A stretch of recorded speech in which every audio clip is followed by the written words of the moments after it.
മറുപടി പറയാൻ വേണ്ടി PR കൂട്ടിച്ചേർത്ത അഭിമുഖം കൊടുത്തു എന്ന് പറയുന്ന പിണറായി വിജയൻ സഖാവ് തന്നെ വരികയാണ്. ആരും എന്ന് പറഞ്ഞുകൊണ്ടിരിക്കരുത്. അതെന്താ ഇനി അങ്ങോട്ട് അത് ആവശ്യത്തിലധികം ഉണ്ട്. അതുകൊണ്ടാണ് അമിതമായാൽ യും വിഷമാണ്. എൻ്റെ ഒരു ഇൻ്റർവ്യൂവിന് വേണ്ടി ഹിന്ദു ആവശ്യപ്പെടുന്നു എന്നുള്ളത് എൻ്റെ അടുത്ത് പറയുന്നത് എനിക്ക് പരിചയമുള്ളൊരു ചെറുപ്പക്കാരനാണ്. അതാരാണ്? ആലപ്പുഴയിലെ ദേവകുമാറുടെ മകനാണ്. ഓക്കെ, വിശ്വസിച്ചു. ഓ, അപ്പോൾ ഈ PRDക്കും പ്രസ് സെക്രട്ടറിക്കും മീഡിയ സെക്രട്ടറിക്കും ഒക്കെ എന്തെന്നാ പണിയെന്നാ?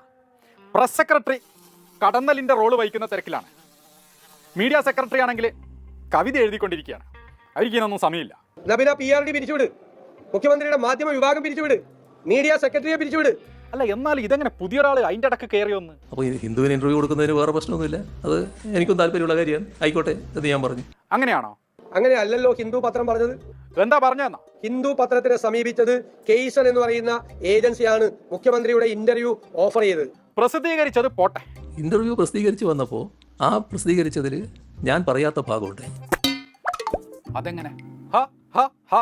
എനക്കറിയില്ല. ഇത് ആര് വിശ്വസിക്കാനാണ് മിസ്റ്റർ പിണറായി വിജയൻ? PR-ന് ഈ സർക്കാരുമായി ഒരു ബ്രാഞ്ചുമില്ല. ഞാനോ സർക്കാരോ ഒരു PR ഏജൻസിയും ചുമതലപ്പെടുത്തിയിട്ടില്ല. അപ്പൊ ഹിന്ദു ദിനപത്രം വിശദീകരിച്ചതാണ്. അതെ. നിങ്ങൾക്ക് അങ്ങനെ ഒരു ഏജൻസി ഇല്ലെങ്കിൽ നിങ്ങൾ പറയാത്ത കാര്യം എഴുതി കൊടുത്ത കൈസൺ എതിരായിട്ടും ആ ഇന്റർവ്യൂ പറയാത്ത കാര്യങ്ങൾ റിപ്പോർട്ട് ചെയ്ത ഹിന്ദുവിനെതിരെയും നിങ്ങൾ കേസ് കൊടുക്കും? അങ്ങനെയൊന്നും പറയല്ലേ. കേസ് കൊടുക്കണം CMA. കേസ് എടുക്കാൻ ധൈര്യമുണ്ടോ? 3 വട്ടം. എന്നല്ല വേണ്ടത്, മറുപടി വേണം. ചോദ്യങ്ങൾക്ക് പ്രധാനപ്പെട്ട ചോദ്യങ്ങളാണ് ചോദിച്ചിരിക്കുന്നത്. CMA തേച്ചൊട്ടിച്ചു കേട്ടോ. ഓ, PR ഏജൻസിന്റെ സേവനം എങ്ങനെയാന്നാ? തികച്ചും സൗജന്യം. ആരാണ് ഇവരുടെ ബില്ല് പേ ചെയ്യുന്നത്? ഒന്നെടുത്താൽ ഒന്ന് ഫ്രീ. ഒരു പൈസയും ഈ PR ഏജൻസിക്ക് വേണ്ടി ഞാനോ സർക്കാരോ ചെലവഴിച്ചിട്ടുമില്ല. അദ്ദേഹത്തിന് ഇപ്പോഴത്തെ സ്പീക്കർ നൽകിയ പഴയ ഒരു PR പ്രകാശം പരത്തിയ മനുഷ്യൻ ഈ നാടിൽ അത് പിണറായി വിജയനാ. വൈദ്യുതി അമൂല്യാണ്. ഇറങ്ങും മുമ്പ് ലൈറ്റും ഫാനും ഒക്കെ ഓഫ് ചെയ്യും. എന്നിട്ട് എന്തായി? അവസാനം പവനായി ശവമായ പോലെ പ്രതികരിക്കുക. ഹിന്ദുവിലെ അഭിമുഖം നടത്തുമ്പോൾ ഇത്രയും സുരക്ഷയുള്ള മുഖ്യമന്ത്രിന്റെ കൂടെ 2 പേര് കൂടെ ഉണ്ടായിരുന്നു. അവരുടെ 2 റെപ്രസെന്റേറ്റീവ്സ് ഈ ഇന്റർവ്യൂ നടക്കുന്ന സമയത്ത് മുഖ്യമന്ത്രിയുടെ സമീപത്ത് ഉണ്ടായിരുന്നോ? ഞാൻ സംസാരിച്ചുകൊണ്ടിരിക്കുമ്പോൾ ഒരാൾ കൂടി കടന്നു വരുന്നുണ്ട്. ഇവർ 2 ആദ്യം വന്നത്, പിന്നെ ഒരാൾ കൂടി കടന്നു വരുന്നുണ്ട്. ഓ, ചായപ്പീടിയിലൊക്കെ കയറി പോകുമ്പോൾ ഇങ്ങനെ CM-ന്റെ റൂമിലേക്ക് എല്ലാവർക്കും കയറി പോകാൻ പറ്റുമെന്നാ? പോയതേ ഓർമ്മയില്ല. അല്ല, ആരൊക്കെയാണ് അവർ? അതെന്തറിയോ?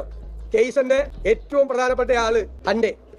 അതായത് മറ്റേ ജഗതി ഇരിക്കുന്ന സീനില്ലേ, അതുപോലെ ഹിന്ദുവിന്റെ ലേഖിക ഒരു ഭാഗത്ത് PR, അതിന്റെ നടുക്ക് മറ്റേ കക്ഷി ഇങ്ങനെ വന്നാടിയിരുന്നു. അല്ല, നിങ്ങളെന്താണ് മനസ്സിലാക്കിയത്? വന്ന ഹിന്ദുവിന്റെ മാധ്യമ പ്രവർത്തകരുടെ കൂടെയുള്ളയാളെന്നേ ഞാൻ മനസ്സിലാക്കുന്നുള്ളൂ. അറിഞ്ഞില്ല, ആരും പറഞ്ഞോ ഇല്ല. മുഖ്യമന്ത്രി ഇന്റർവ്യൂ കൊടുക്കുമ്പോൾ ആരെങ്കിലും കയറി നിങ്ങൾക്ക് ആരെങ്കിലും പോകാൻ പറ്റുമോ? കൊടുക്കാതെ പോയാൽ തന്നെ അവസ്ഥ അറിയാലോ. പ്രത്യേക ആക്ഷൻ എടുക്കും. പിന്നെ കൊടുക്കുമ്പം പോയാലുള്ള അവസ്ഥ പറയാനുണ്ടാ?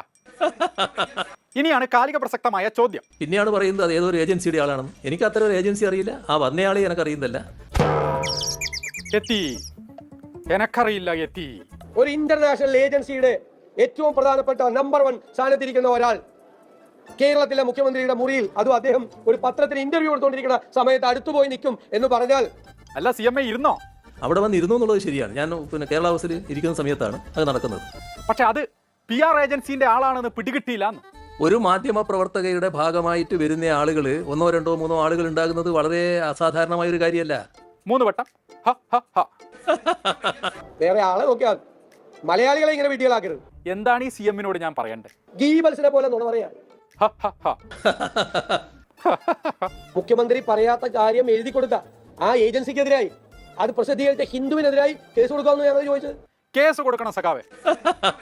അല്ല, കേസ് കൊടുത്താൽ ഹിന്ദു തെളിവെടുത്ത് പുറത്തു വിടും. പത്രസമ്മേളനത്തിനിടയിൽ 4-5 പ്രാവശ്യം എന്ന് പറഞ്ഞാൽ മാറാം.